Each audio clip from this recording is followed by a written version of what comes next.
اچھا، اب اس کے اندر ایک طریقہ جو ہمارے معاشرے میں پایا جاتا ہے، جو کہ طریقہ معاشرے کے لحاظ سے ٹھیک نہیں ہے، وہ یہ ہے کہ جب ہم کہیں جائیں اور وہاں پہ زیادہ لوگ بیٹھے ہوں، یعنی 4-5 لوگ بیٹھے ہوں، تو ہمارا طریقہ یوں ہوتا ہے کہ ہم جاتے ہیں اور ایک ایک کا ہاتھ پکڑ پکڑ کے السلام علیکم السلام علیکم السلام علیکم کرتے ہیں، اور پھر پوری جگہ کا چکر لگاتے ہیں اور ایک ایک کو ہاتھ ملا ملا کے السلام علیکم کرتے ہیں۔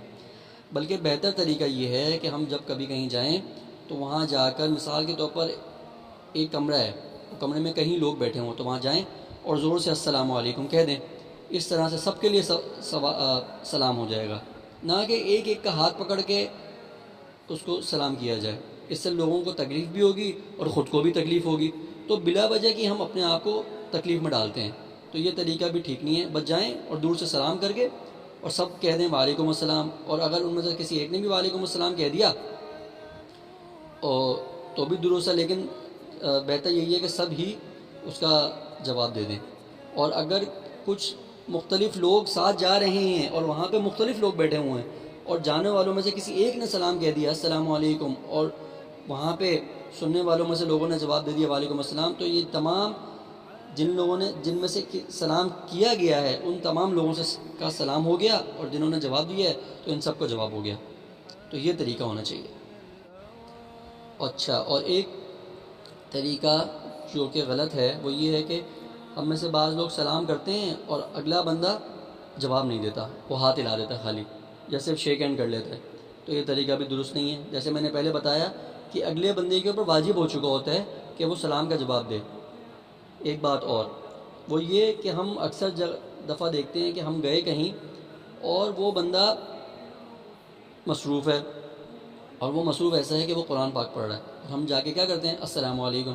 اب قرآن پاک پڑھنے والے کو سلام کرنا ہی نہیں چاہیے، یہ ہماری طرف سے غلطی ہوئی، کہ سلام کرنے والے کی طرف سے غلطی ہوئی کہ وہ قرآن پاک پڑھنے والے کو سلام کر رہا ہے۔ اب وہ پہلے قرآن پاک جو پڑھ رہا ہے وہ اس کو چھوڑے اور آپ کو جو اس کے اوپر واجب ہو چکا ہے وہ آپ کو جواب دے، تو اس کا مطلب یہ ہوگا کہ وہ اس کی عبادت میں خلل آیا۔ اب ایک بندہ بیٹھا ہوا ہے کہیں، وہ ذکر کر رہا ہے اور آپ نے جا کے زوردار سلام کر دیا، تو اس کے ذکر کرنے میں خلل آ گیا۔ تو پہلے دیکھنا چاہیے کہ کون بندہ فارغ ہے اور کون بندہ فارغ نہیں ہے۔ جو لوگ مصروف نہ ہوں ان کو سلام کرنا چاہیے۔ اسی طرح سے ہم جو ہے فون کے اوپر جب فون کرتے ہیں تو سلام کرتے ہیں تو اگلا بندہ جواب دیتا ہے۔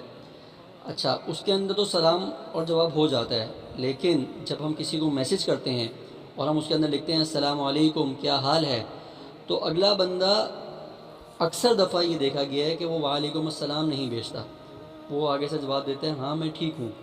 تو اس کے لیے یہ ہے کہ اگر وہ زبانی منہ سے کہہ دیتا ہے وعلیکم السلام تو ہو گیا، لیکن بہتر یہ ہے کہ اس کو بھی جواب میں میسیجز کے اندر، واٹس ایپ کے اندر جواب دینا چاہیے وعلیکم السلام۔ ایک بات اور جو ہمارے معاشرے میں بہت غلط ہے وہ یہ ہے کہ جب ہم کھانا کھا رہے ہوتے ہیں تو ایک آدمی آ جاتا ہے اور وہ سلام کرتا ہے۔ سلام کرنے کی حد تک تو ٹھیک ہے، ویسے تو اس کو کھانے کے ٹائم پہ سلام نہیں کرنا چاہیے، لیکن اگر وہ سلام کر دیتا ہے تو پھر وہ آگے سے ہاتھ بھی بڑھا لیتا ہے۔ اب دوسرا آدمی جو کھانا کھا رہا ہوتا ہے، اب وہ کبھی ہاتھ موڑ رہا ہے، کبھی سیدھا کرتا ہے، کبھی کیسے، کبھی کونی، کبھی کیا، تو اس کو ہاتھ ملانے کا جواب دینا پڑتا ہے۔ تو یہ طریقہ بھی بہت غلط ہے۔ کھانا کھانے کے ٹائم پہ بالکل بھی نہ سلام کرنا چاہیے اور نہ ہی سلام کرنے کے لیے ہاتھ بڑھانا چاہیے۔ تو یہ آج کا ہمارا سلام کا سیشن تھا۔ اللہ پاک مجھے بھی اور آپ کو بھی عمل کرنے کی توفیق عطا فرمائے۔ وآخر دعوانا الحمدللہ رب العالمین۔